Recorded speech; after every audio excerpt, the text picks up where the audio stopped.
Vote 2020. Vote 2020. Hello and welcome to Vote 2020. I'm Roy Kaunds. Today we bring you a very interesting topic. It is the cannabis referendum. Now, what exactly is the cannabis referendum? Well, let us see a quick video right at the beginning to understand some of the salient points of the cannabis referendum. Voters will be asked to answer the question, do you support the proposed cannabis legalization and control bill? So what's in the bill? Well, it'll make it legal to sell cannabis for recreational use, but there are some limitations. In fact, there'll be stronger restrictions on cannabis than currently exist for both tobacco and alcohol. No advertising would be allowed. You have to be 20 years and over to buy and consume. There will be a purchasing limit of 14 grams per day, and you can only use at home or in specially licensed premises. You can grow cannabis at home with a limit of 2 plants per person and 4 plants per household. Currently, cannabis is considered an illicit drug in Aotearoa. You can get fined or imprisoned for up to 3 months for possession, up to 7 years for cultivation, and a maximum of 14 years for its supply and manufacture. In the past decade, over 45,000 people have been convicted of a cannabis offence, and 6,583 of those were sent to prison. Māori are overrepresented in these statistics, making up 41% of cannabis-related offences over the last 5 years. People calling for reform say this bill could change these statistics, free up police resources and put more money into health and education. People opposed to the bill say that cannabis is a harmful drug and will do more damage to our society than good. So, which way are you going to vote? Do you even care? Right, so that was the video which explained what are some of the few key aspects of the referendum on which we are voting. But to help us understand this topic, we have with us in the studio Mr. Edwin Paul. Welcome to the show, Edwin. Thank you, Roy. Edwin is the founder of a company called Huarahi Biosciences. So Huarahi Biosciences is a company which actually deals in medicinal cannabis. That's right. So Edwin, you probably are quite well placed to help our viewers understand what this brouhaha is all about. Yep. There are two sides to this referendum. So on one hand, we have those people who say that this is a drug is from Satan and it will destroy society. And on the other hand, you have people who say that 70% of New Zealanders anyway have had cannabis at some point in the past. So let's make it legal. First, let me ask you, where do you stand on the referendum? Well, my stand is a yes. I have voted already, so I can say that. It's not because of anything else. It's because I have done my research. Yeah. I have studied the issue very well. I have 2 teenage daughters who school me a lot. And I have become aware. I've taken this as my responsibility to be fully aware. And I've talked to the concerned people. And I'm convinced that I casted my yes vote. So to help us understand this on a continuum, on one end we have places where a person would be either hanged or shot or stoned to death for possession of drugs. And on the other hand, we have situations, I think it's only Canada and Uruguay at present, who allow not only the consumption but also the sale of cannabis, which is legal. So there's no criminality attached to it. And in between, we have all the different shades. So certain countries, I think, they allow the consumption, but the sale is still a crime. Yep. Yeah.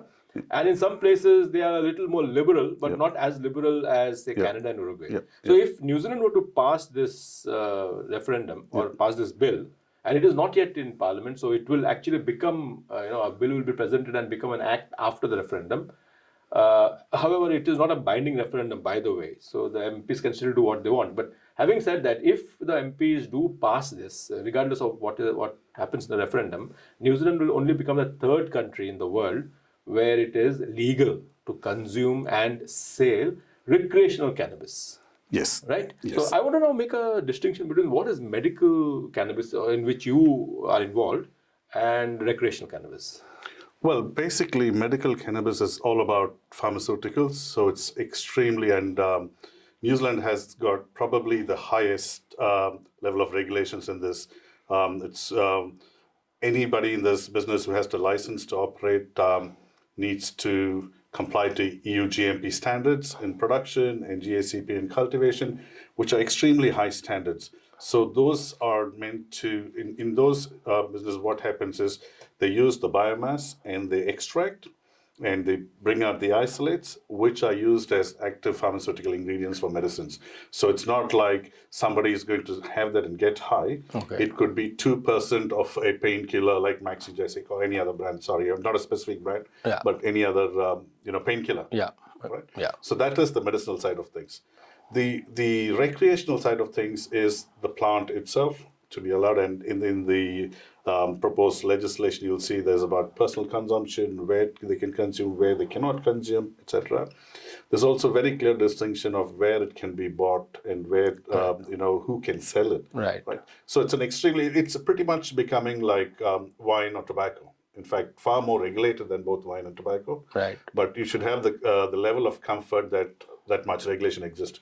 Now, let me ask you something, Edwin. When we talk about medical cannabis, it's all scientific and medicine, right? It is not snake oil. No, it's not. You're not trying to, It's not. So because that's the thing which some people have in their minds. They feel that medical cannabis is another way of sneaking in recreational cannabis. That's a very naive and ignorant position to have. Anybody who has that position should do more research. I mean, there are far more dangerous chemicals that are being peddled as opioids through medicines. Right. So I think it's a very ignorant belief. Right. Yeah. So when we talk about medical cannabis, it's actually very scientifically researched, scientifically produced, scientifically manufactured and marketed. Yes. And is it prescribed like medicine by doctors? Yes, it can only be prescribed by doctors. I see. So you can't go to chemist warehouse and buy it off the shelf. No, you cannot. At least under even the if you current pay good money. regulations. Yes, no, you can't. Okay. Now under the recreational cannabis law, will that be allowed? Well, the intent in the law is to have designated places for consumption. Right. So, and what it would look like, we don't know. So it could be like a coffee shop or like a bar, which will be in a controlled environment. Right. Okay. So at least in the last few minutes, we have established something, which is that medical cannabis and recreational cannabis are two different things. Medical cannabis is scientific, prescribed, and just like any other medicine. The only fact is that it is derived from the hemp plant, right? Recreational cannabis, on the other hand, is done for pleasure. It's just like someone would smoke or someone would have a drink. That's how you treat it. It would be unfair to deem it as pleasure, because if you go to the reasons why someone smokes or drinks, it may not be entirely pleasure. honestly, right? Okay, so, I can see that. It's therapeutic for people in different ways. It's just that it's how it's defined. Right. So now that we have understood this difference, when we talk about recreational cannabis, the most popular perception is the joint. So because we see that in movies or ads or that's what is promoted. Is that the only way that people can use recreational cannabis through a cigarette? Not necessarily. There are various forms and things. So in terms of recreational and casual use, there are edibles that are there. There are beverages that are possible. Bhang lassi from India is like a very common way of consuming. It's edible. Right, it's edible. And there's also dimensions into therapeutics and nutraceuticals where you can apply as topicals on your skin. So there's multiple ways of it. It's all about the bioavailability, how your body absorbs those cannabinoids. Yeah. So when it's consumed as smoke, that's the quickest. Right. And that's why that's the most common way that people see it as. Right. But the body can absorb it in any different ways. Right. Let's get one thing out of the way. The hemp plant or cannabis itself has actually been demonized in the West. But you were telling me that actually in the Orient, it has been used as medicine for centuries or thousands of years. Can you tell us about that? I mean, it's no secret. It's no secret, right? So our origins back in India, we've seen this happen, and I remember, at some states it was actually distributed through the public distribution system. Right. So even in Uruguay, to buy now, you can buy it only through the government. So you need to have your card, you need to sell the register and buy it. So it's always been used. I think the demonizing started with the gringoism and all of that happened around that time, the Contra wars, and so America took a very loud stance to become the anti-drug, say no to drugs position, driven by Reagan and Nancy Reagan. From that time onwards, it became, in many countries, you would actually see it being moved up the level, so from a class C to a class A drug during that time. Okay. Now I was not actually aware of this fact, but while doing research on this subject, I found out that even the word marijuana has got some racial connotations. Exactly right. What is the origins of this? I'm not the authority on this, but to see that in the origins of when the prohibition came and when it became a drug, classified as a drug, they tried to make it as the colored person's, drug of choice. I see. Because it was cheap, it could be grown, you don't have to go buy it, you don't have to distill it. So that was the easiest thing. They would grow it in the backyards, and it gave them whatever that kind of relaxation or whatever they used it for those times. So was it a thing from a tobacco lobby which could have influenced this? Possibly. They always stick to the big tobacco, big pharma. They are the obvious choices. But I think it was just a position that it took, that people were not aware of then, but we are becoming aware of, position of privilege to discriminate. Right. Very interesting that even, when you delve deep into history of something, that you often find, at the source, something very different from what you have believed all along. Exactly. Marijuana being a racist kind of thing. Okay, now I want to talk to you about the THC, which is the tetrahydrocannabinol. Which is the potency of what actually gets you high. So in 1974, the average potency of most of the strains of hemp was 1%, and that went up 10 years later to 4%, and by 2008 we had almost 9.8% was the potency. And I hear now that, and you probably know more about this, that there are some strains which also have something as high as 19%. Can you tell us about THC and why, how that makes a difference? Okay, so THC is part of the plant, so there's CBD and THC. The THC is, to put it simply, is the one that is meant to make you, Get you high. Right? To get you that feeling of high. So, and the interesting thing about the numbers and stats on this itself, you have to understand, because it was a prohibited substance, there was very few research on this item, on this subject matter. Right? So in 1974, when there was research, there would have probably been like 3 institutes who did it. Right. So when we do the research now, we have 300 institutes doing that. So now there's far more data available, and that's one of the good things. Probably 27% was available then, but wasn't researched enough. And was still being consumed. So this is what this whole, bringing it up is about. What we can talk about it. And there are, in New Zealand, the proposed limit is 15. It's debatable in other countries, like in Canada and Colorado, there's no higher limit on that. You can't, there are, doctors won't prescribe THC high products as yet, until we'll know it, not only in New Zealand, in any country, right? It's unless it's required and unless we have enough statistical and data, clinical trial data to say that it's okay to do that. Right. The reason why I brought up THC is because while reading literature on this subject, it seems that legalizing any product which has got low THC may be okay, but what the fear is that if it is legalized, then the potency can be increased more and more and more until it actually becomes a very hard drug. That's what some of the Why does it only have to become more and more and more? If it is a problem, why can't it be titrated down? Yeah, well, that's a very good point. So the point is, it's not. All that demonizing stems from that fear, right? So the more you understand a subject and do that, that's how most of us people who become convinced have done that. So we've done the research to find out, actually read about it, to know that a lot of it are myths. Right. So, and what you're also saying is that the fact that the THC, the quantum of THC has gone up not because there has been any changes in the strain, but because more research has said that there are different it's one of the very significant aspect about this whole industry is the lack of research. Right. Right? Because it was a prohibited substance, Yeah. universities do not have access to it, researchers, students do not have access to it. Right.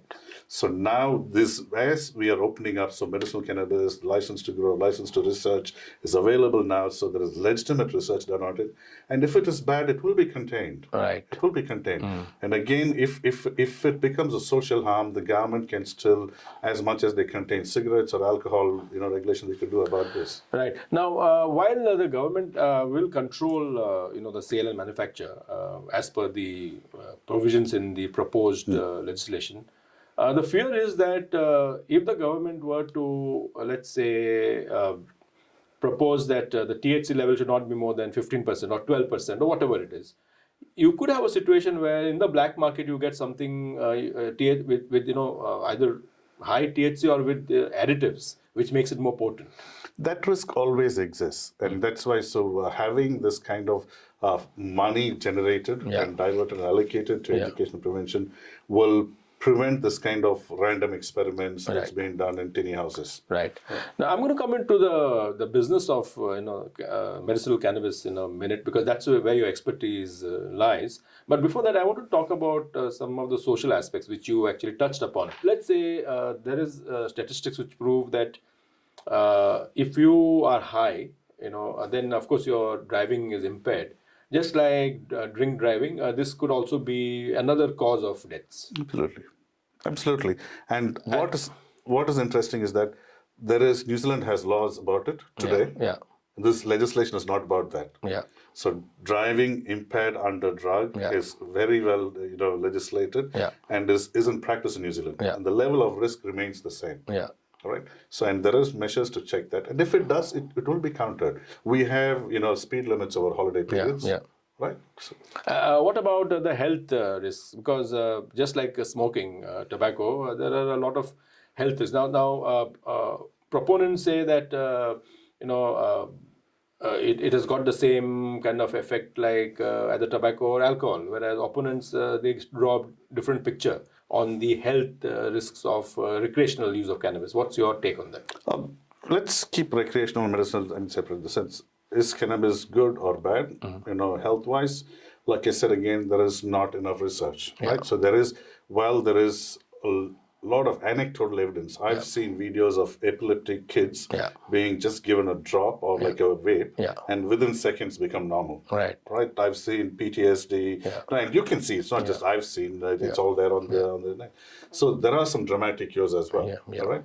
So, but in terms of what it does and how it does it, it's a different matter. Right. Okay. Let's come to medicinal cannabis, which is your field of expertise. Currently, what is the situation in terms of sale, production, price, prescription? Yeah. So currently, again, because medicinal cannabis became legislated available from April of this year, and there is an extremely stringent regulatory framework for that. There are 7 different licenses that need to be acquired. You need to have building facilities, securities, etc., in place to do that. Right. So it is like pharmaceutical business. So there's nothing that can go wrong. People have to be clean rooms and that kind of environment. In New Zealand, there are a few companies that have gotten into these opportunities. Most of them because of their affinity towards primary industries and having an agricultural background are in the cultivation side. Right. There are some which are in what they call the vertically integrated model, which we have seen in other markets like Canada, etc. And there are some businesses which are very niche and focused. So ours is purely on extraction. Right. We don't get into any growing at all. We will source biomass locally as well as import, create these isolates and have it for distribution. Right. So under the current regime, which exists in New Zealand, because it's a new regime, I can foresee 2 things. One is that all the checks and balances may not yet be in place because it's a new industry, and as always happens, there could be issues. Like for example, you just mentioned something about security. So if you are selling medical cannabis, it has to be stored in some warehouse or in a shop or something, and it has to be protected. Otherwise, it can be misused. So currently, do you have protections around that? It's a very nascent industry. Yeah, so in all, if we count by the clock, it's less than a year Right. in New Zealand, Yeah. right? So, and it's extremely regulated. So there are, it's a journey for all of us. Yeah. And that's why the conversations between the authorities, the regulators, and the business Yeah. is vital in this. Right. And we're able to understand what is the best practice, because our intent is not to cut any corner or face any risk. That's So right. we want to do it to the best. We talk to the regulators and say, how do we define this? Right. The other thing is that I've heard that medical cannabis is extremely expensive. It is at this stage. And what is the reason? Is it because of regulatory mechanisms, or is it because of manufacturing process? Few issues. One is New Zealand is a small market. Yeah. So like in anything else, when we import a product for a small market, the costs are quite high. Regulatory also. To play in this business is quite a thing. It's not like having a chain of vape shops or something. It's like you have to have set up a pharmaceutical industry, facility. That's right. So it is quite difficult. Yeah. Now it's becoming very clear that there's a very big distinction between recreational cannabis and medicinal cannabis, and we have actually now been able to understand that difference. But when it comes to recreational cannabis, if that is made legal, will that have an effect on the medical cannabis business? It will have, in the sense, it will make access easy. It will bring price down because of large-scale manufacturing. End of the day, it's the same chemicals, the CBD and the terpenes, etc. So more production, more supply will bring the price down. Right. We will be able to produce it locally and be more sensitive for the local regions, and prices will be cheaper. Right. So that's one direct correlation that I see. So, while you are, from what I gather, you're not really, very big. In fact, you have a very neutral opinion about recreational cannabis. Okay, you're neither, opposing it nor are you supporting it. But in a way, you're supporting it because you're saying by legalizing recreational cannabis and all that it entails, it basically helps the medical cannabis industry and thereby helps the end user. The You patient. can say it that way, but the way I see it is that my business is entirely agnostic to the referendum and the outcomes. Right. It's a purely medicinal cannabis business, just putting it out there. Yeah. My yes vote, which I alluded to earlier in the discussion, is primarily a personal thing. So it's what I feel about the future generation, and that's what I would like to convey as well. Right. So is there a fear that the youth at large and society at large, and this is a moral question, will actually be affected by medical cannabis, or by recreational cannabis, or do you think the harm or the lack of it would be the same as alcohol and cigarettes? I think it would be better than alcohol and cigarettes because both of those are scientifically proven to be harmful. Whereas medicinal cannabis, we don't know. I mean, the sense of recreational cannabis, we don't know. Right. So, while it's allowed as a medicinal thing, so you have opioids also allowed as medicines, etc. You really don't know whether the harm will be the same as alcohol and tobacco, but because we don't have enough data. But in future, data may Not show. only that, it is proven in many ways that it's safer as well. So the common thing is they say, like, put 6 guys in a room and give them enough alcohol and they'll end up fighting. Yeah. Right? You put 6 guys in a room and give them enough dope and they'll be stoned and sleeping. They'll be stoned. Yeah. So that's how it is. Right. Now, I want to talk to you about the potential for earnings, rather, or in other words, how it will help the economy, because a lot of the proponents of legalizing cannabis say that it will have huge impact on the economic development. What are the areas in which the economic development will happen, and do you have any figures about the quantum? The quantum is again, there's lots of figures around that every day I read in the newspaper, but they're all around about $1 billion worth is the size of the industry in terms of revenue for the government. Right. Not the size of the industry. What is the size of the world economy global? I read somewhere it was about $15 billion. Yes, they talk about that. Again, like I said, this is there are companies starting every day, the valuations and supplies. It's happening as we speak. Right. So these are quite low, but that's the indication. So at least $1 billion worth of benefit to the New Zealand government in terms of revenue take from this. And revenue is through what? To what streams do the revenue come? Just licensing across the whole value chain. Right. From dispensing to everything. So you, as an individual citizen, have no issues with cannabis being legalized in terms of you don't feel that it will change society as we know it.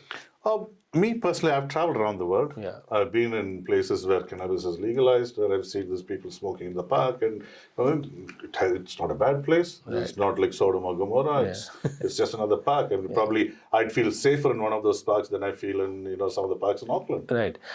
Is the opposition to this bill a bit religious? Do you think there is some religious aspect to it? There is, and as in most sensitive referendum, it tends to be, and that is the irony of this referendum, right? So while we think it's a great time to be passed and all this, we've got code on one side, and it's tied to the election now, and so the referendum has become very politicized. Yeah. It's always looked with a shade of a color, which party you align, whether they're for it or against it. Right. And also it's driven by a very religious background, so from the church, so to speak, right? And, the pleasures of the fallen flesh kind of thing. Kind of the thing. But my thing is that it has to be entirely personal. Yeah. So if you haven't read enough, if you're not aware, if you are unsure even one bit, then please don't vote on the referendum. It's not like your electoral vote. It's not like a duty. Referendum is just an opinion. Right? So you have a choice to say, I don't care, or I don't know, I won't indulge. But if you feel positively, go vote. If you don't do it.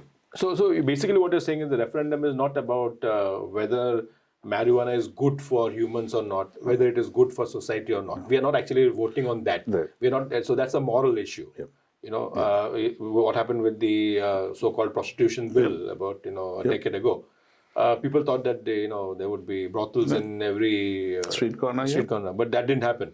So basically, to tell our viewers, the issue is not about whether marijuana is good or bad, or whether it's evil or not. The issue is more legal and technical. Yes. And I think we made it clear at the beginning the difference between legalizing and decriminalizing. I think many people would actually say that we should decriminalize it because someone is having a joint. There's no need to pursue that person and put him or her in prison. Sorry, it's not about the person smoking the joint. It's about my arthritic old aunt who has to have a cheap source of pain relief, and that doesn't make her a criminal. Right. Right, so it's not about a lifestyle fashion thing. Okay. It's about genuine relief. Okay. But although I take that point, but I think in most cases, where people use it for, as we began saying, pleasure. But you're saying that some people take it for pain also. Most people take it for pain. It is a medicine, yeah. Yeah. So, well, you have the entire gamut from pleasure to pain. I think it's good to have this discussion and for people to know the pros and cons. You may not be convinced as yet. You may still be sitting on the fence. You may still decide that cannabis is not good for society and not vote for it. Or you may, like Edwin, have made up your mind and you may have you may feel that it should be legalized, which of course with it comes decriminalization also. And also a lot of regulations. So that's so the reasons for why the people like me are voting yes is that it brings it up to the open. Right. And with such high statistics of usage in New Zealand, you will have to be worried when you have children and you have young people in your networks where they're accessing it. Right. And if it's through gangs or from a tinny house, I would rather have it discussed and consumed in a coffee shop. Yeah, and I think that is the most convincing argument which you have put forward for recreational cannabis. I think it's the same like prostitution, for example. If you keep it above board, if you keep it out in the open, then all the child trafficking and all of that kind of thing is vastly reduced. Absolutely. It was emancipation of women. Yeah. It got them liberated from the clutches they were in. Right, and I think even like the Prohibition era, when alcohol was immoral, which is the reason why it was prohibited. When the 1930s, when America took it off, it did not really, lead to a nation of drunkards. No.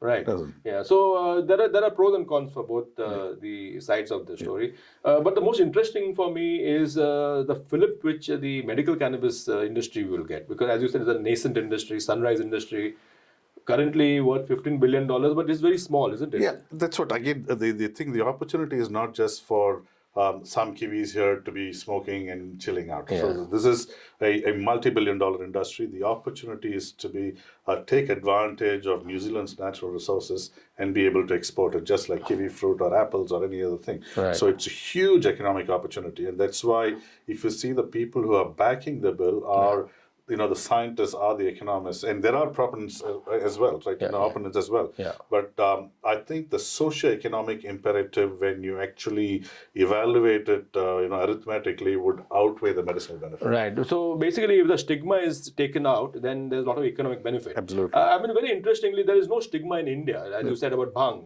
In Holi, it is celebrated. It is, it's done openly. Yep. They sell it on the It's street offered to the gods. Yeah.